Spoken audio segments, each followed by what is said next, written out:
You mentioned previously that in your previous startup, you utilized AI to do many tasks.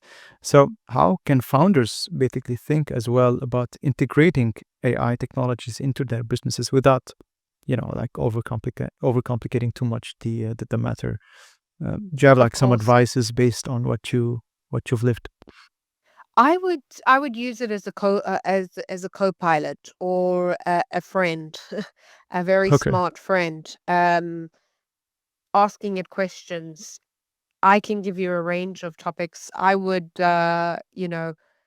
have this particular problem. Help me think through some potential solutions. Mm-hmm. I need to reach out to X customers today, and and my goal of this conversation is to achieve Y.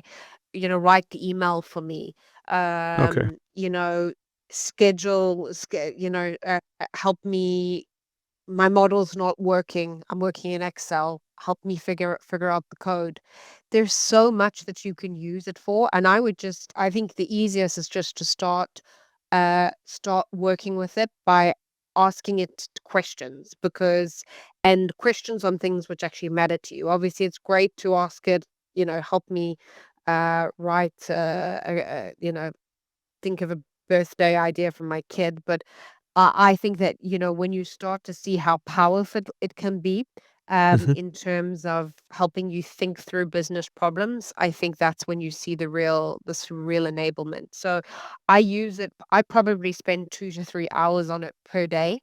Yeah. Um, and I'm sure that's saved me 10 to 15x in terms of time I would have lost if I weren't using it. So I think it can really uh, be, from everything from pitch decks to sort of dialogues to, the setting up processes and the procedures.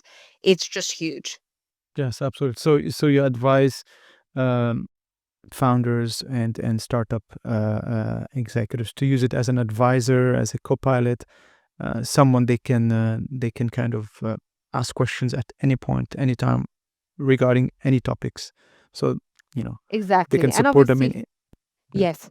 I was just going to say, I mean, obviously, you need to be mindful about the kind of data that you're putting in there, even if it's on a temporary chat. There are regulations, particularly in Europe and the UK, with regards to data protection, where you have to be mindful, don't stick in customer contracts in there. But I do think, because it's going to, potentially will be, the way it's stored, it's important. But I think you can ask a lot of questions and help get a steer. I find for when you become more senior, it becomes increasingly uh, a bit lonely because you don't necessarily have the group of people that you can ask questions to in a kind of confidential way, and know that you're going to get a somewhat transparent answer. But I think in terms of prompting dialogue, using AI can be incredibly helpful.